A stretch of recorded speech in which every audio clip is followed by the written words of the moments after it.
तो दोस्तों आज का किचन टिप्स काफ़ी यूजफुल है जो मैं अपने घर और किचन में इस्तेमाल करती हूँ। तो चलिए दोस्तों टिप्स को शुरू कर लेते हैं। नमस्कार दोस्तों, क्रिएटिव क्राफ्ट में आप सभी का स्वागत है। तो दोस्तों पहला हैक टिप मेरा इस तरह से आलू को लेके है। तो दोस्तों आपने देखा होगा जब भी हम आलू को उबालते हैं कढ़ाई कुकर में या भगोने में, तो आपने देखा होगा इस तरह से हमारा कुकर जितनी दूर तक पानी रहता है उतनी नीचे तक के ये कुकर बिल्कुल काला पड़ जाता है। तो दोस्तों हमारा कुकर ना काला पड़े तो आपको क्या करना है, इस तरह से नींबू का एक हिस्सा ले लेना है, चाहे चौथाई हिस्सा भी आप डाल दीजिए, या तो नींबू का रस निचोड़ लिए हैं तो छिलक भी डाल सकते हैं। बहुत ही कमाल का टिप्स है दोस्तों। तो चलिए मैं एक चौथाई हिस्सा इसमें डाल दूँगी नींबू, और डालने के बाद जितना भी आलू उबालना है आप इसमें रख सकते हैं। और इस तरह से डालने के बाद अब आप इसमें आलू को उबाल दीजिए। तो दोस्तों आप देखेंगे कि इस तरह से कुकर आपका बिल्कुल भी नहीं काला पड़ता है। तो चलिए मैं आलू को गैस पे रख देती हूँ और आलू हमारा उबल चुका है। तो मैं कुकर भी खोल के दिखाती हूँ कि आलू हमारा काफ़ी अच्छी तरह से उबल भी चुका है और कुकर बिल्कुल भी काला नहीं पड़ा है।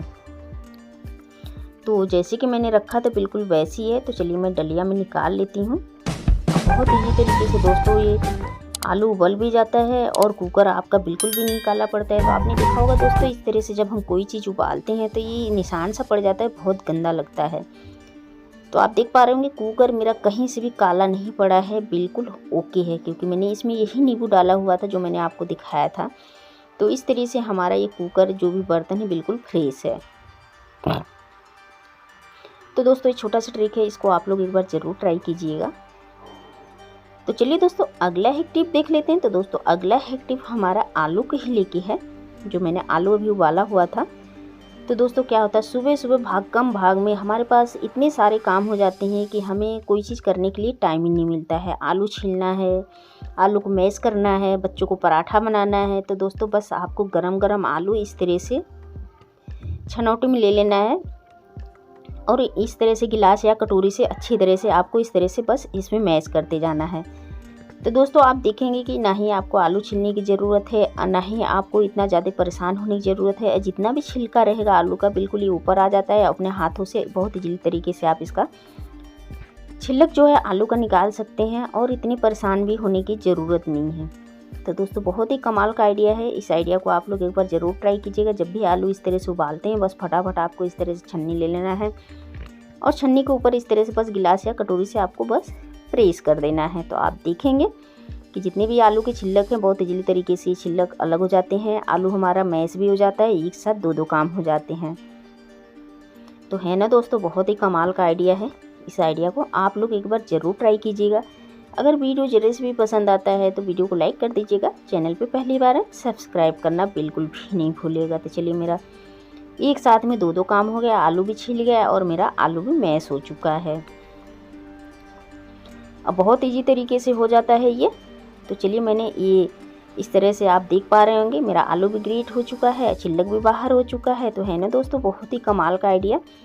इस आइडिया को आप लोग एक बार ज़रूर ट्राई कीजिएगा। तो चलिए दोस्तों अगला हैक टिप इस तरह से प्याज को लेके है। तो दोस्तों क्या होता है, कभी कभी हमें ज़्यादा क्वान्टिटी में प्याज छीलना पड़ता है तो हमारे आँखों में आंसू आ जाते हैं और हम ज़्यादा प्याज छीलना पसंद नहीं करते हैं। तो दोस्तों इसके लिए एक छोटा सा ट्रिक है कि जितना भी आपको प्याज छीलना है आप फ्रीजर में रख दीजिए 5 से 10 मिनट बस। क्या है ना कि 5 से 10 मिनट रखने के बाद अब आप देखेंगे कि इस तरह से आपके प्याज का जो छिलक है काफ़ी मुलायम हो जाएगा और सॉफ्ट भी हो जाएगा। तो दोस्तों आप इस तरह से काफ़ी ढेर सारा प्याज को छील भी सकते हैं और 5 मिनट के लिए 10 मिनट के लिए रख देंगे तो आप देखेंगे इस तरह से प्याज छिलेंगे आपके आँख में आंसू भी नहीं आएगा और बहुत इजीली तरीके से ढेर सारा प्याज को छील सकते हैं।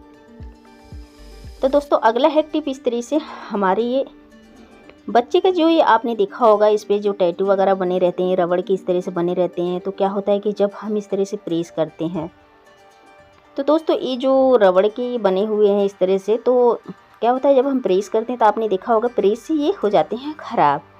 तो दोस्तों हमें इस तरह से हैंड टू हैंड हमें प्रेस नहीं करना है। या तो आपको इसके ऊपर पेपर रख लेना है या तो कोई कॉटन का कपड़ा रख लेना है, टॉवल वगैरह रख लेना है।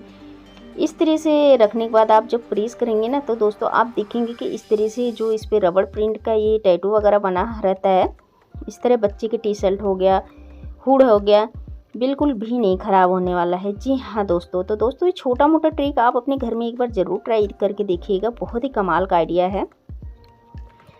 तो दोस्तों अगले एक टिप इस तरह से हमारे चॉपिंग बोर्ड को लेके है। तो दोस्तों इस तरह से चॉपिंग बोर्ड जब हम इस्तेमाल करते हैं तो आपने देखा होगा इसमें बिल्कुल भी गंदा नहीं पता चलता है, और हम हैंड टू हैंड क्या करते हैं, इसको इस्तेमाल करने के बाद धो के रख देते हैं। तो दोस्तों इसको हम धोने के ना इस तरह से देखिए नींबू लेके, और मुझे इसके ऊपर नींबू को अच्छी तरह से रफ़ कर लेना है दोनों तरफ। जैसे कि ये आप देख रहे हैं लाइनिंग, तो मुझे इस तरह से इसको ऊपर रफ़ कर लेना है। तो दोस्तों इस तरह से रफ़ करने के बाद अब आपको क्या करना है, अच्छी तरह से जो नींबू है ना, एक ही मैल अच्छी तरह से काट के निकालता है। तो एक तरफ नहीं दोनों तरफ मुझे अच्छी तरह से इसको रफ़ कर लेना है। तो नींबू बहुत अच्छी तरह से मैल भी उतार देगा और काफ़ी अच्छा भी इसका है। तो इस तरह से नींबू को रफ़ करने के बाद अब आपको अच्छी तरह से इसको धुल लेना है। तो दोस्तों धुलने के बाद अब आप ये देखेंगे कि ये हमारा ये जो चॉपिंग बोर्ड है ना, काफ़ी अच्छी तरह से ये क्लीन भी हो जाता है, और जितना भी इस पर डस्ट वगैरह सब भरा हुआ है वो काफ़ी अच्छी तरह से क्लीन भी हो जाता है और साफ़ भी हो जाता है। और धोने के बाद मैं एक कपड़े से अच्छी तरह से इसको साफ़ कर लूँगी, कि ताकि जो भी इसमें डस्ट वगैरह है काफ़ी, इसको आप धूप में दिखा देंगे तो आप देखेंगे चॉपिंग बोर्ड काफ़ी अच्छी तरह से क्लीन हो चुका है। तो चलिए दोस्तों अगला है टिप मेरा इस तरह से जब हम नॉन स्टिक तवे पर रोटी बनाते हैं। तो दोस्तों आपने देखा होगा नॉन स्टिक तवे पर रोटी बनाने के बाद कितने लोग हाउस वाइफ जो बिगनर होते हैं उनको पता नहीं होता है कि नॉन स्टिक तवा हमें किस तरह से इस्तेमाल करना चाहिए। तो दोस्तों जब हम रोटी बना लेते हैं तो नॉन स्टिक तवा को गरम गरम धुलना नहीं चाहिए, जो इसका ये पॉलिश रहता है उतर जाता है। तो जब भी आप नॉन स्टिक तवा धोते हैं इसको ठंडा होने के बाद ही धोएं, तो इसका ये जो पॉलिश है बिल्कुल भी नहीं उतरेगा। तो चलिए अगला एक टिप देख लेते हैं दोस्तों अगला एक टिप इस तरह से हमारे धनिया को लेके। तो दोस्तों हर किसी घर में फ्रिज नहीं होता है, गर्मी का मौसम हो या सर्दी का मौसम हो। तो आपने देखा होगा जब भी हम इस तरह से धनिया को रखते हैं तो धनिया हमारा खराब ही हो जाता है। तो दोस्तों अब बस आपको एक गिलास में पानी ले लेना है, अब पानी के अंदर इस तरह से डंठल वाला हिस्सा आपको डाल देना है धनिया का। तो आप देखेंगे आपका धनिया हरा तो रहेगा, लेकिन उसके साथ साथ आपका ये जो धनिया की पत्ती है, धनिया की पत्ती भी बिल्कुल आपको मुरझाया हुआ नहीं मिलेगा, बिल्कुल हरा मिलेगा। तो दोस्तों हर किसी घर में फ्रिज नहीं रहता है। जब आप ज़्यादा क्वांटिटी में धनिया लाते हैं तो बस आपको एक छोटा सा काम करना है, इस तरह से प्लास्टिक का डिब्बा ले लेना है। और प्लास्टिक का डिब्बा इस तरह से लेने के बाद आप जो धनिया की पत्ती लिए हैं ना, आप देख पा रहे होंगे मुझे, इस तरह से हाथों से पकड़ते हुए और अच्छी तरह से इसको इसके ऊपर कवर कर देना है। और आपको नीचे से गिलास पकड़ लेना है, बस इसको घुमा दीजिए और ये जो डिब्बे का ढक्कन है अच्छी तरह से चूड़ी में कवर हो चुका है। और जो ये आपका धनिया की पत्ती है तो आप दोस्तों देख पा रहे होंगे बिल्कुल इसको नमी मिल रही है और काफ़ी दिन तक के ये हरा भी रहेगा और ये आपका धनिया की पत्ती बिल्कुल भी नहीं मुरझाएगा। तो दोस्तों बहुत ही कमाल का आइडिया है, इस आइडिया को आप लोग एक बार ज़रूर ट्राई कीजिएगा। हर किसी घर में सुविधा नहीं होता है, व्यवस्था नहीं होता है, तो छोटा सा ट्रिक है, इस ट्रिक को जरूर आजमाइएगा। वीडियो पसंद आए वीडियो को लाइक कर दीजिएगा, चैनल पर पहली बार सब्सक्राइब करना बिल्कुल नहीं भूलिएगा। मिलते हैं इसी तरह से नेक्स्ट वीडियो।